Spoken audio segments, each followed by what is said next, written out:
Hello, my name is Darien, and you would not believe what happened to me today. I was on my way to Launch Buddies, right? Took a Lyft car to get to where I was going. Got out, headed in.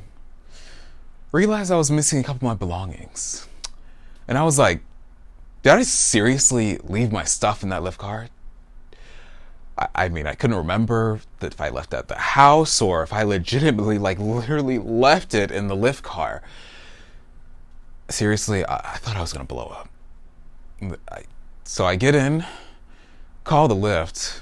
Hello, this is Darien, your last Lyft rider. I just wanted to make sure I didn't leave anything in your car. And here was his response. Oh no. And hung up the phone. The phone literally disconnected. I was like, wait, whoa, what? So after that, I couldn't reach him at all. No callback, no text. So I called someone at the house, but they were not there anymore. When I told them what I left behind, I'm telling you, we were both just freaking out. But they headed back to the house, right? Everything I thought was gone for good was right there at the front door. My gosh, you need a wake-up call? Try going through what I just went through. I mean, you won't even need coffee at that point.